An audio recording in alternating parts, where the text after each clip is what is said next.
Hello, everyone. Welcome to chapter 216 on my RLDR Custom Creations YouTube channel. It is the weekend edition, and man, oh man, do I have a special one planned for you this weekend. In this chapter, we're going to build a cordless drill.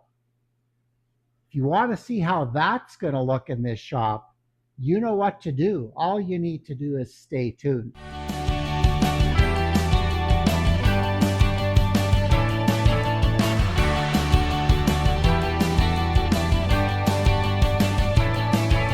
Well, everyone, I couldn't resist a little bit of a clickbait type headline. Are we going to build a drill like this in this shop with me? Oh, heck no. This is way beyond my skill level. What we are going to do, though, is we're going to build a drill like this. And yes, this is a cordless drill. So when I'm working at the lathe and I have to drill a hole in a piece, and what I'm usually using this for is when I'm working with young kids. And we put a hole down to the right depth in the center of their bowls so that we don't make funnels or diet bowls or any other weird little twist you can put on a bowl with a hole in the bottom. What this allows them to do is to turn until they see the bottom of that hole and know that they're getting close. Now, what I do when I work with kids is I set the bottom of the bit or the bottom of the hole a little shy of what they should get to. Because chances are, once they get that cut, especially on their first bowl, once they get that cut established and they can keep making that cut, they'll do exactly that. They'll keep making that cut. And all of a sudden, they've blown past the bottom of the hole. So I pull them back a little bit on purpose. So that's what this does. Now, I should demonstrate this for you. Some of you may not have seen this.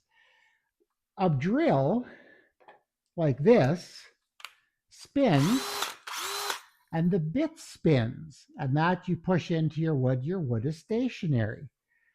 With this cordless drill, it's just the opposite. The piece is spinning and you push the drill into it. So, yeah, it's clickbait headline, but these things are really, really handy. Now, I've taken mine a step further. Lots of turners that I know have made a drill like this, and they take the size of bit that they want to use, and they just turn a handle and put it in. They don't have anything that's adjustable. Like, for example, this is a keyless chuck for your basic impact. So these are cheap, like on sale next week at Princess Auto, my favorite store. They're what, 7.99 or something like that. They used to be cheaper than that, but everything's gone up. And you just slide it in and you turn it. Now this way, I can put any size drill bit in here that I want, which comes in handy sometimes. So this is what we're going to make today. We're going to make a copy of this with a few changes that I like because I've used this one a long time. I'm going to keep this one, but the one that I'm making, and again, I have terrible problems with giveaways. I don't think I'm going to open this giveaway up to the my subscriber family. Boy, that's a nice term. So I don't think we're going to open it up to that, but maybe some people from the turning club, or for instance, there's a class here this weekend. Maybe one of them will take it home. So, and again, I don't know how we're going to pick the one, but anyway, we'll do it. So, with that in mind, we're going to make one of these today. So, if you want to see exactly how this goes, like I said earlier, just keep watching. Well, this is another basically a handle project. It's using up scraps in your shop. I glued together two pieces of birch that I had left over from cutting turning blanks in fact, this class is coming up this weekend. So I just glued two together and I made a blank for a handle. And basically, again, this is a handle. You can do whatever you want. I like a little bit more mass in the front here so I can get my hand around it because I'm going to be pushing in like that. The length isn't as important. Sometimes I work like this, but So this handle is, I think, 9 3/4. Nope, that's the length of the blank. The blank is about 1 9/16 by 1 9/16 by 9 3/4. This handle, the length is about 8 3/4. So I've got an extra inch here, but not much diameter. So this is, I'm just barely going to make this round when I start turning, especially on this end here. Now, I might make this a little longer on this one. I'll see. I think it would feel a wee bit better for me, but this one isn't for me. We're going to give this one away. Uh, okay, so I went to my favorite retail place in Saskatoon, and I bought one of these. And the annoying thing is, I realized I was going to shoot this video, but this only goes on sale next Tuesday. So I asked, and they would have given it to me for the sale price if I'd had the flyer there. And I didn't have the time to wait for somebody higher up in the food chain there to deal with me. So I bought one, and as I'm actually waiting in line to talk to one of the customer service people to get this on sale, which I often do, and they do it, I thought, hey, I have one of those. Whoops. I have one of those in my shop. So actually, I'm going to take this one back next week, and I'll get my money back. So they're really good with returns. But anyway, I have this one here. Now, this diameter is a little larger than the handle. And I don't know why exactly I did that. I think I like this to butt into rather than go over, because then I would have had to round that in the, I don't know, it just didn't work well. This has worked great, so we're going to do that again. Now, the key to all of this is when you're turning this, in one end, you've got to drill a hole. Now, this is standard 1/4 inch, 6-sided shaft, like fits in an impact. But there's a little shoulder on it here that looks to be like about 1/2 inch. So I'm going to have to put a 1/2 inch recess in and then drill the 1/4 inch or whatever size hole. And I'm going to fasten this into the handle with epoxy. Now, drilling this is going to be a little bit of a challenge. So I'm set up in my general international lathe here because I have 8x1 shaft on this, and there's a 1 inch adapter in this one-way chuck. It's 1.25 inch eight, and I can put this between centers here.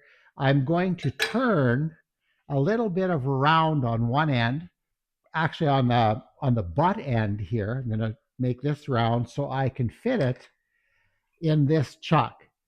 Now I've got longer jaws on here, and I'm hoping that I can get it in there tight enough so I can drill the hole.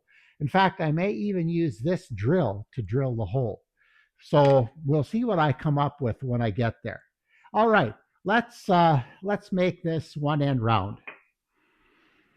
All right, well, I'm gonna put this in the lathe. I've already made, oops, sorry, that was a bit close.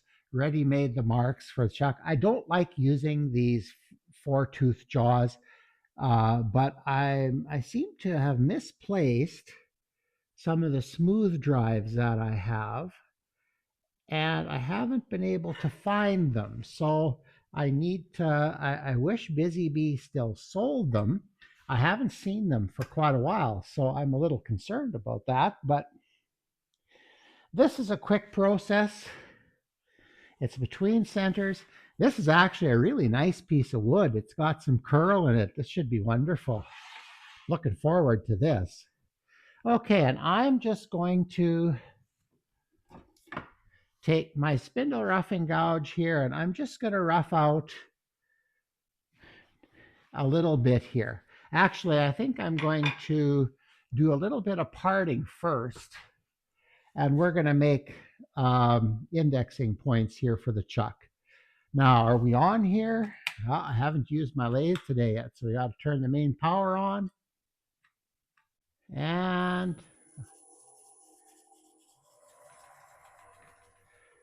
there we go. Let's speed it up. Again, tachometer on the lathe maybe doesn't mean everything, but now it's running at about 1200 RPM.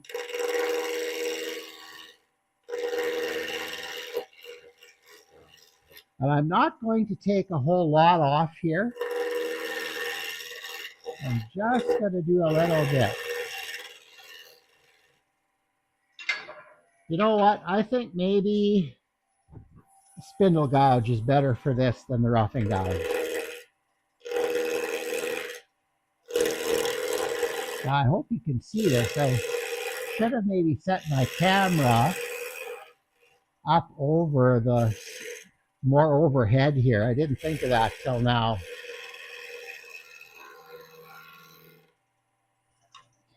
And when you cut in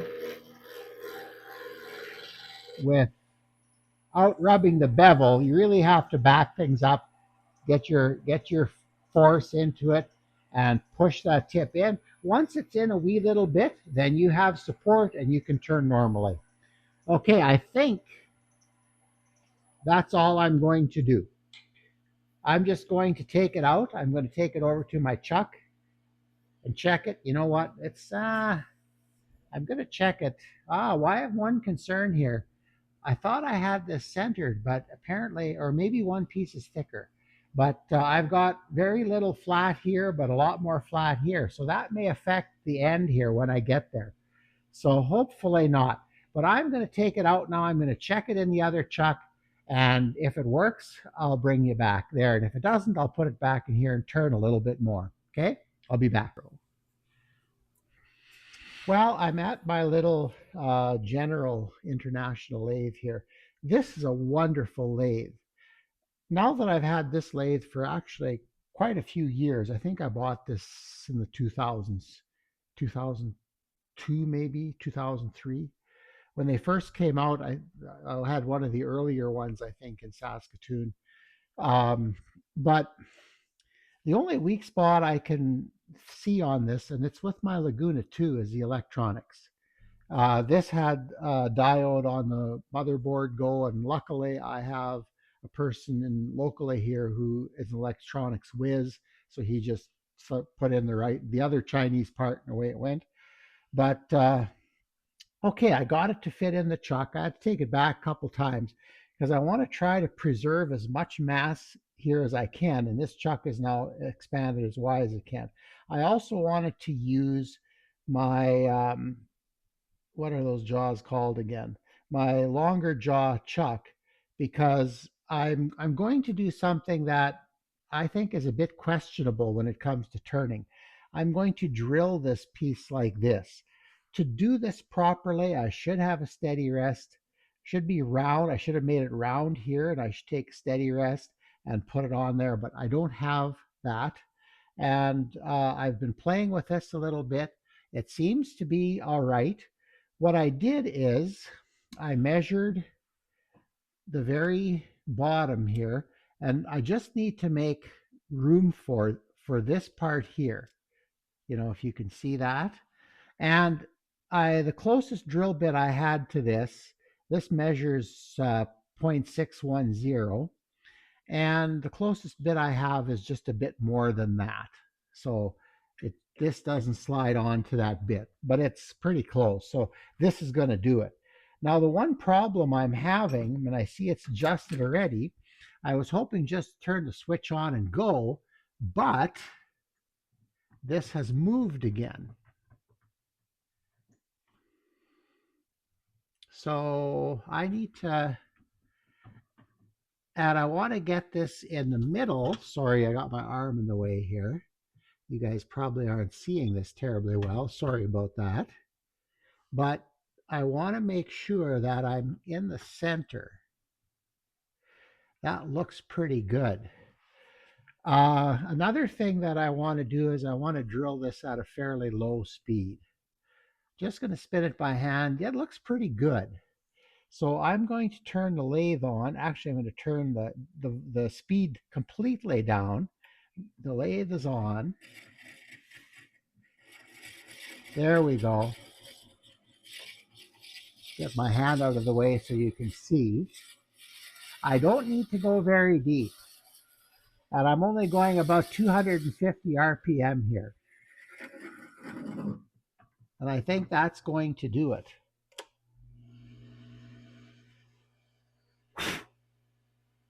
Yes, I think that's deep enough. But you know what? I'm not going to leave that to chance because I can't. I don't. I think it's more difficult to change later. So what I'm going to do is just take that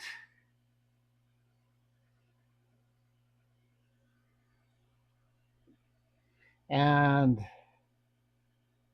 here. So that's about almost a quarter inch in.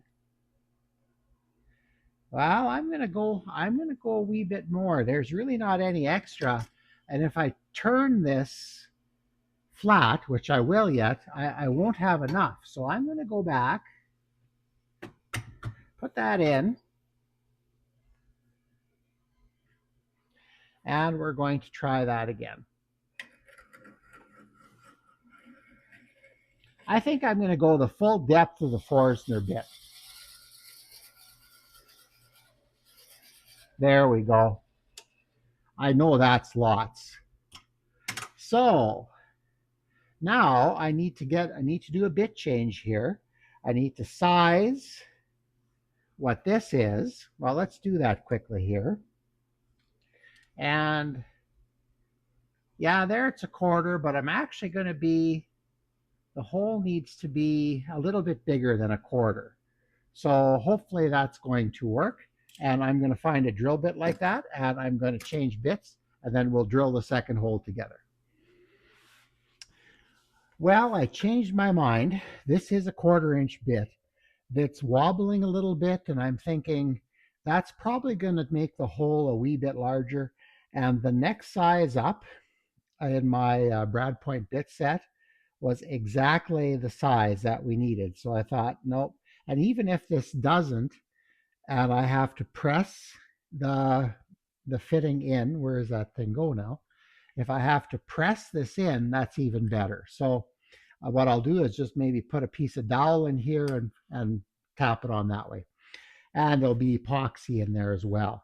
So anyway, I've got a quarter-inch bit in here, quarter-inch Brad Point, and I'm going to go to about this depth here. I'm just going to put a mark on the bit. I want to go a little deeper because when I true this face up, I'm going to lose a little bit here. So that's going to change the depth of that hole. So anyway, I hope I got this right. Like I said, this isn't the best way to do this, but it is a way. So let's see what we got here. Turn the lathe on. Oh yeah. It looks really nice actually.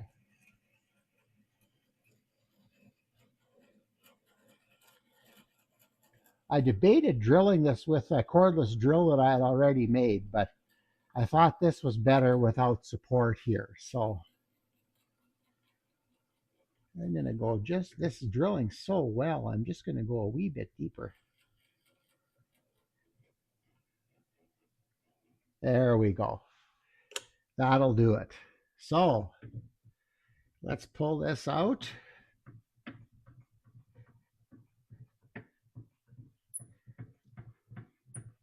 I like this little, oh, sorry, I'm standing in the way. Sorry about that. I like this little lathe. If it wouldn't be that for the fact that I had that nice big Laguna behind me, I would use this lathe all the time. It's a wonderful little lathe. Okay, so I'm going to take this out, and then we're going to take a look at what I have created. Okay, let's see if we can slide. Maybe I need to take the bit out first. Another little habit that you should avoid doing is leaving your chuck key in the chuck. I'm going to take this out. Come on, which way are we going? There we go. Yeah, I'm just going to make this a little smaller. Sorry about my elbow in the way. Yeah, don't leave your chuck key in the chuck like that. That's really quite dangerous. If you're turning something at a high speed and you've done that and you forgot to turn your lathe down and you're standing there, you turn the switch on and bang, right in between the eyes. So yeah, those are dangerous. So anyway, let's see what we got. Oh, there we go. The hole drifted off a little bit to one side, but you know what? Let's see if that's going to work. Oh yeah, that's going to work perfectly. Ooh, I might, it'll work. A little bit of tweaking, it'll work. Hey, if everything went perfectly, there'd be no need to be creative. Okay, now what I'm going to do is I'm going to take this to my Laguna and I'm going to put this between centers and we're going to make a handle. Okay, we'll be back. Well, we got it between centers here. Again, I'm using a 4-tooth center because I can't find my, well, I know where they are. I have one and apparently now almost every one of my student lays. For some reason, and I'm pretty sure I just misplaced them because I had extra at one time, and there's no way that my groups in here are taking them home. One of the things that I did do here that maybe you don't have is one of these cone centers. Now they're threaded. That's 3/4 inch 10, 3/4 10 thread. And they thread onto these one-way chucks or tailstock pieces. Or where'd the other one go? This is the one that came on my Laguna. But you see these things, they thread on, and that spins. So to thread it on, you need this little thing came with the one-way tailstock, one-way live center, I should say. Isn't that embarrassing? You know what it's called, but when you need it in the video, your mind just takes a little bit of a vacation. So anyway, this spins on like that, and it allows you to put something where the center is not maybe right at the end. So right now, this is resting on the shoulder of the large hole. So, and that's going to be that good. This is aluminum. It's going to allow me to trim very close to the center to get the face true for the piece to slide into it, butt into it. But if you don't have a chuck like this, in an upcoming video, I'll show you making one of these that fits on just a regular, where'd it go? I have them here. Anyway, I can't seem to locate it right now. Just a regular chuck that, or a regular uh, center that would have come, say, on that general of mine that would have come stock. So anyway, I'll show you that in a future video. Let's start turning. Okay, I've got you zoomed in fairly close here, but we're going to start. Just make things round. And I'm talking while I'm turning, so that means my mouth is filling up with saline.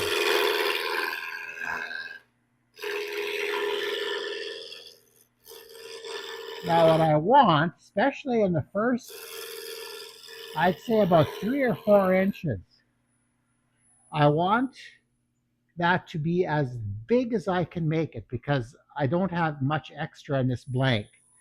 So we want to be quite careful with that.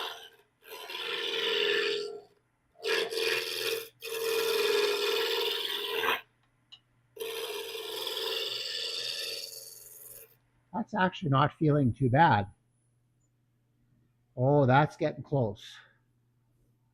Okay, a little bit more. I could make it all round right away as well.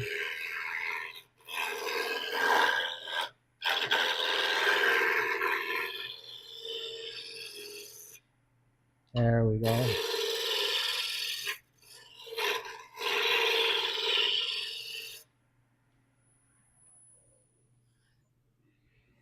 Okay, I'm kind of liking that. I don't think I'm going to go any further down there. It's a little, there's a little bit of a flat spot there yet. A little bit more, and it's not the smoothest either. Let's try to work on that a little bit. I should really be sharpening this.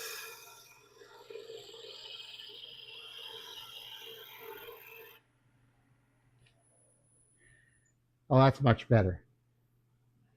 And I want to have it so my hand fits on there. I'm going to make it to fit my hand, but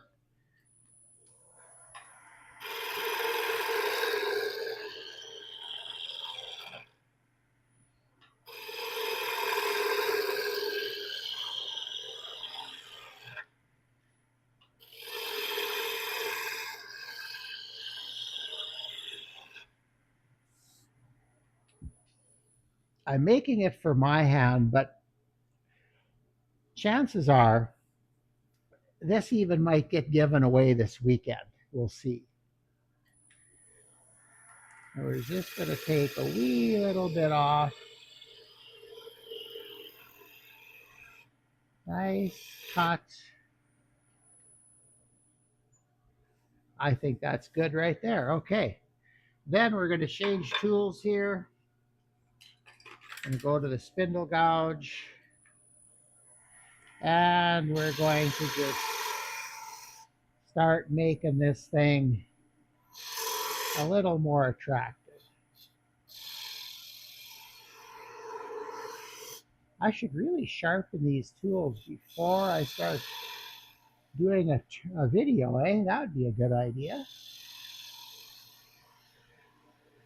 Okay, I got to get rid of some bulk here, so we're going to go back to the spindle roughing.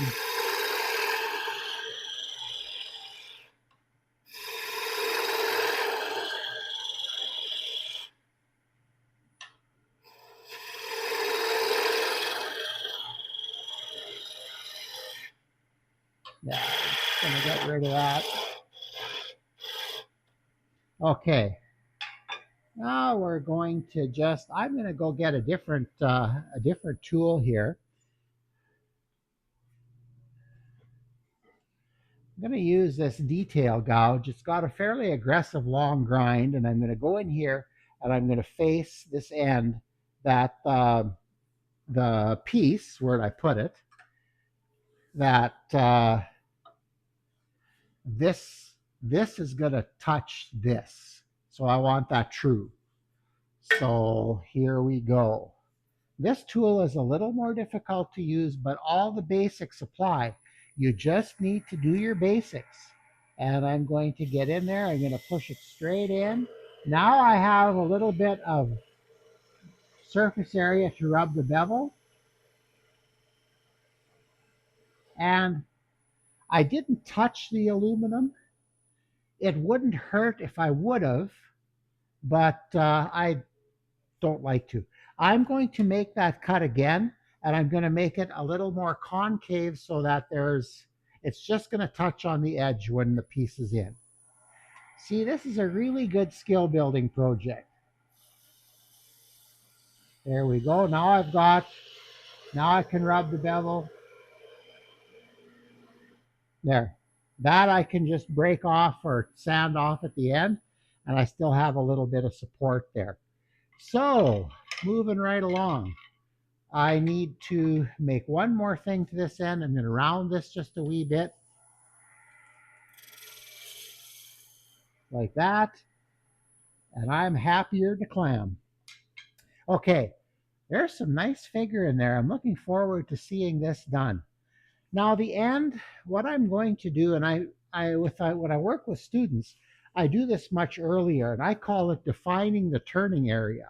So we're going to park this about here.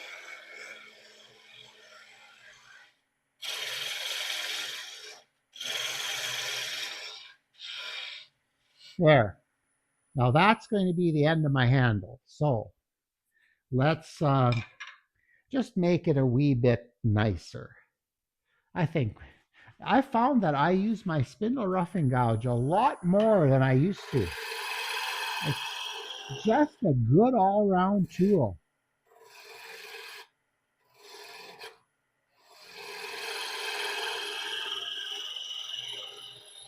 I'm not going to do anything fancy here, like put beads or anything on it. I just want a straightforward,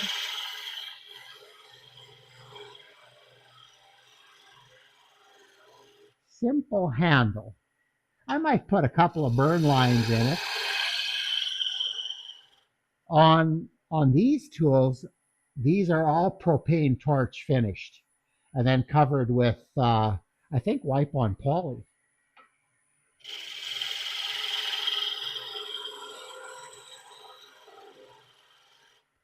And I think that's getting down to where I need to be.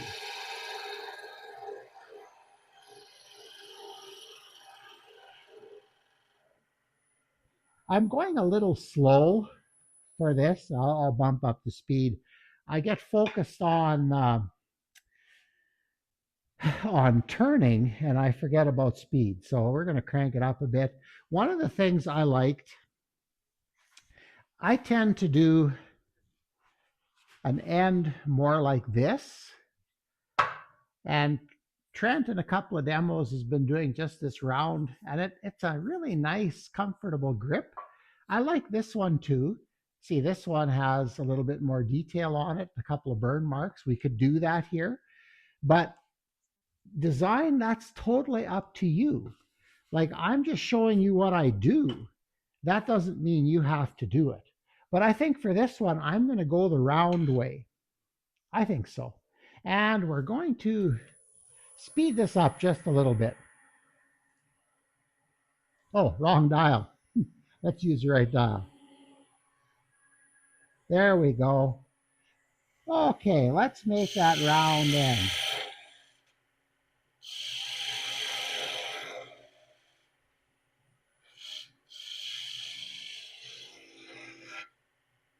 I like that.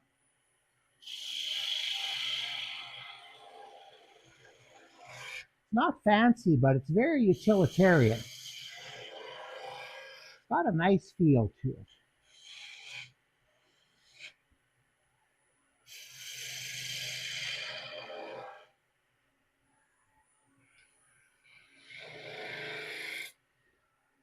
Okay, I think we're there. It's a little rough there yet. I'm going to just smooth that out just a wee little bit. There's figure in here.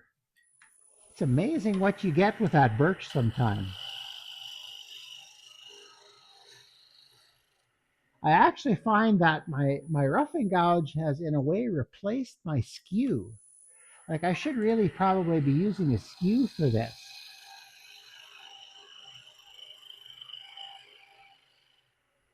There we go. I think that's enough. Let's see what we got. That's not bad. Okay, we're going to give it a quick sand. Where are we here? One of the things that I learned this last weekend at our at our little turning get together here was in order to keep the dust down, uh, we were sanding using mineral oil, and I find that the mineral oil it's really works good. It's almost like wet sanding, so I was quite impressed with it. So we're gonna go. This is 100 grit, and I always sand here. If something happens, the action is down and away from you.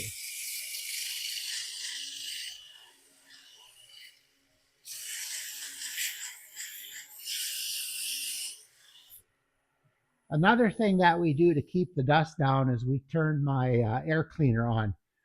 Those things have taken a bit of abuse over the years, but I absolutely love mine. So I would encourage you if you're a turner, I think they're worth it.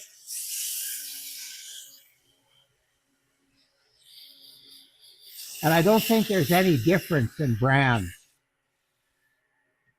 Mine's a Princess Auto one, but it looks suspiciously like all kinds of others that I've seen. I'm sure they all came out of the same factory. Okay, this is 180, I believe. Yeah, 180. For a lot of my projects, especially stuff like this, 180 is where it ends. I don't think there's any point in going any further than that. Oh, that's nice and smooth. That feels really nice. I like the feel of it. That's one of the things too that as when you're turning in your own shop, you need to be aware of if you're turning something to use, it needs to feel good. Well, I don't know. I feel like burning a little bit, and we're going to do that. I don't know where we're going to exactly. And where is it? Here it is. This is a point tool that I made a few years ago. This is just 8 millimeter high speed steel rod, and I ground 3 angles on it, and it really works nice for starting your burns. So let's see, what should I do? I don't know. I think I'm going to put 3 here, maybe 2. I don't know. Whatever. We're just going to play. Okay, we're going to put 1 there, 1 there. Oh, that's kind of close. Okay, those are pretty close together. And when I burn with a piece of formica or arborite, that might be a little bit of a problem. So we're going to put another one here, another one there, another one there, and maybe a couple more here. I got the 3 thing going. There we go. Okay, now do I have a piece of plastic laminate without going to the mother lode? And we're back. Funny story here. So I burn with pieces of arborite like this. I'm just used to it. The wire works good, but my wire is tearing up, so I'm not going to use it today. But funny story, my students that I work with, they're grade 6, 7 students, now they're going into Home Depot and going to the plastic laminate section or arborite or whatever they sell. Yeah, this is arborite, and they're taking samples home. So I may have created a monster. Anyway, so let's turn this on. We're going to give it some more speed.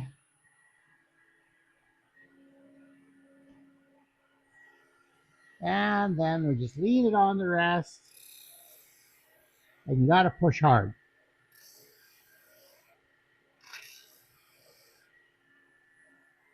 And it makes a very distinctive smoky smell. There we go. I try to hold my breath when I'm doing it. I don't like breathing in the smoke. That'll do. I'm going to go back and make this one bigger. Oh, that works. Okay. One habit that you should get into as a turner, if you're making an adjustment to the lathe, turn the lathe off. Okay. We want to have fun with this. We don't want to spend time in the emergency room. Okay, so here we go again. It's going to lead in, hold my breath, give it some pressure, give it some pressure, and give it some pressure. I think that looks just dandy. Okay, and I'm going to leave that piece of arborite on my lathe here so I have it for when I need it. Okay, this end is done. What I need to do is I need to cut down a little further here yet, and we're going to do that right away. Find my right tool here. There it is. And we're going to cut it finer. Now, a lot of people, when they're doing this, they'll put their hand there and they'll cut it right off. I've done that, but I'm so used to turning just to a small point and then taking it off and sanding it because remember, I work with students a lot, and I'm often working with students that are, I worry about little hands getting caught in something when they're doing something like this. So I don't teach that. And consequently, I'm not as good at it anymore because I'm not using it.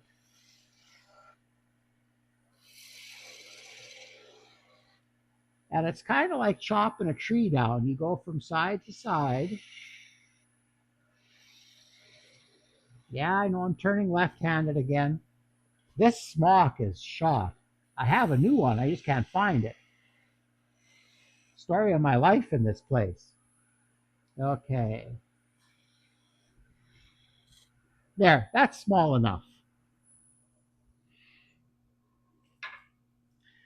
Okay, so basically now I'm going to take it out of the lathe and I'm going to sand that end a little bit and make this end fit. And then I'm going to mix up some epoxy, and we're going to put that little drill chuck into there. So I'll be back when we're preparing for that. Well, we're at the finishing stage, and since I burned lines into it, I'm not going to stain the handle. I really, as I was setting up my camera to do this shot, I thought, oh man, I should put some aniline dye on this, make it cool. But we're not going to. My cool may not be somebody else's cool, and I really do intend to give this away. I don't know how yet, but I seem to have a problem with giveaways. I have no idea how to do them, but I don't need two of these things, so we're going to go with it.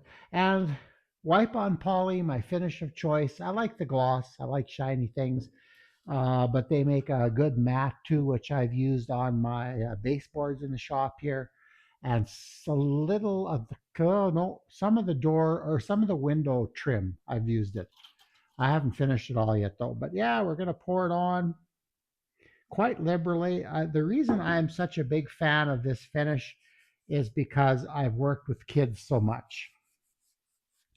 And this finish, you cannot mess this up. I'm finishing it, I'm setting it down on the table, and the best way to put this on actually is to dip it. I had a beaker here that I've since thrown away because the last time I used it, I forgot to take the finish out of it and it solidified in there and I couldn't get it out. And that beaker just went to beaker heaven. So, but anyway, I really like the birch. It looks really good, and I don't know. I'll bring you in closer, but there's some nice figures starting to show up in here. Take a look at that, eh? Isn't that beautiful? It's just got a nice shine to it. I think that they call it chatoyance, and it looks awesome. Now I'm putting one coat on now. I don't know if I'm going to get to more than that before I finish assembling this, but I want to get some finish on the end here because when I epoxy the end in, actually I had to make a wee little change. My hole drifted a little bit, so I had to take the drill bit on my drill here and carve it a little bit towards, and it's pretty good right now. So when I put it in the vise with that with the epoxy on, I'm going to make sure it's centered. So I'll put lots of epoxy and away we go. But anyway, that's got a coat of finish on it. I think it's going to look really cool. And I'll bring you back when I'm putting the epoxy on to put it together. Well, I've done a rough mock-up of how I'm going to glue this together. And we're going to set that aside for a minute. And I've got some epoxy here. I'm using G2 epoxy from Lee Valley. And I'm just going to stir this up. The stuff is getting a little bit older, so we'll see how it is. But I think I'm going to add a little bit more of this stuff. I should have left this upside down. This is really getting hard to get out of the bottle. But we'll see if we can coax a little more into the pile. Okay, that might do.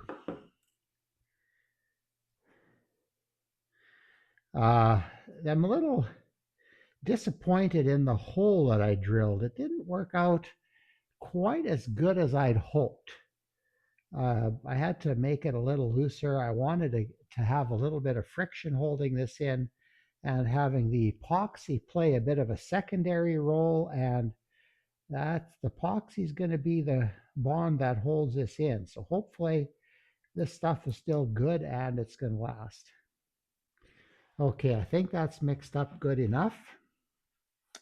This is a 2-foot clamp this is a grip clamp, again from my favorite retailer here, Princess Auto. Um, and I'm just going to smear this on heavy. We're going to give it lots. I have to clean it off after. This stuff takes a while to set up. It's not quick, but I think the bond is better on this stuff than the fast stuff. So I'm not sure. I'm not an epoxy expert, but we're going to make sure there's lots of it in there, and we're going to have lots of squeeze out, but that's okay. Okay, so we're going to put this in, and we're going to try to evenly distribute it. Yeah, it's coming out the side here ready. That's okay. I was expecting that. Maybe should have kept my gloves on here, but I didn't. Okay, so now what I'm going to do is I'm going to get that clamp handy again, and I'm going to push it. It's quite important that it's centered, or close anyway. And then I'm going to, first of all, get a paper towel. This blue shop towel, my students sure like it. We go through quite a bit when they're here, but not bad. It's been okay. I'm just going to adjust this thing so that it feels, so that the part of the chuck that's sticking out is sticking past the handle is uniform all the way around. And like I said, the whole, maybe in hindsight, what I should have done is turn the end and put the chuck in and then turned it with the chuck in it. But that's kind of risky too. I don't know.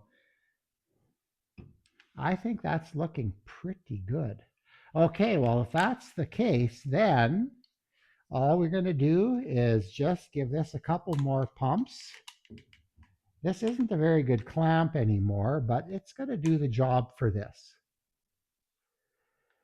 Okay, and going to leave that sit a few hours. It's about coffee time now in the afternoon. So I'm going to do some work in here, clean up the shop for tomorrow, get some things done. And then after supper, excuse me, after supper, I'll come back and finish this off. It should be good. I think I'm going to put a few more coats of wipe on poly on it yet. I would a little bit faster than I usually did because tomorrow and Sunday I have a class here and I won't be able to work on this. So we got to get that video shot today. Okay, I'll be back after supper. Voila, there it is. It's all done. I could probably put a few more coats of finish on the handle. It's a pretty piece of wood with some nice burn lines in it. The epoxy too, I wouldn't use this one today yet because epoxy is only dried for, oh my, what is it, about 3 hours now? 4 hours. But I just to demonstrate, took a Forstner bit. It works just fine. You can put, I think it's up to 3/8 inch you could put in there, and that works really good. Yeah, this is a really, really good turning project. It's another one of those skill building projects that it gets you to finish two ends. You can use a spindle gouge, you can use a roughing gouge.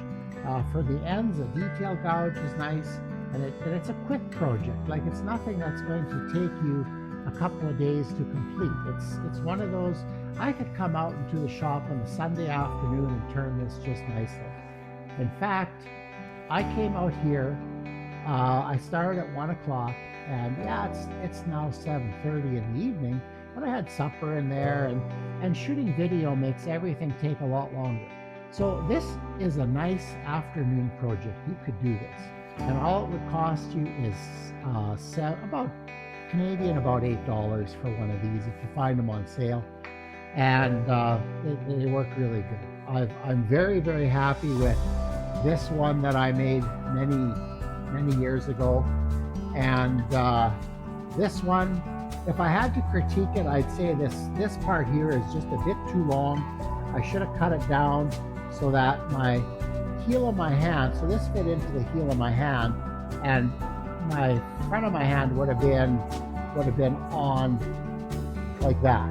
That would be a little better to hold, but And this one on the other side of that is just a little short. So, but anyway, you can make this fit your hand. You can do whatever you want, and you can put a round end on it. You can put a different end on it. You can, again, your design is up to you. I usually don't try to help my kids when I'm working with students here. I try not to help them too much with design. I give them some parameters, but I like them to learn what looks good and what works for them. So anyway, a really nice Saturday, Sunday project that you can do on your own. So no, we didn't make one of these. Again, that's beyond my abilities, but we did make one that was just as useful for wood turning. So with that in mind, that brings the project part of this video to a close. I did find my smock. My wife had it in her sewing room. Eventually the plan is I'd like to take a few of these and we're going to put my channel logo probably on here, maybe my name or something like that, maybe reverse those. I don't know. We'll figure that out. I'd like to print some stuff, but I've had trouble finding a screen printer that I know and trust. So I'm not that all screen printers are trustworthy, or untrustworthy, but I like to work with people I know. So right now, I might have somebody in mind, so that would be great. We could get that going. And tomorrow we have a turning class coming out here. I'm not even sure how many are coming out, but I'll find out in the morning when they get there. The lathes are ready to go. That part's ready. I just got to put pop in the fridge and get that going, and we're set for another weekend of turning. So yeah, so anyway, I'm looking forward to tomorrow. It should be a lot of fun. But with that in mind, hopefully you enjoyed this project, and hopefully you want to maybe try to make one for yourself. So with that in mind, please like, share, and subscribe, and we'll catch you on the weekly edition, middle of next week. Have a great weekend, everyone.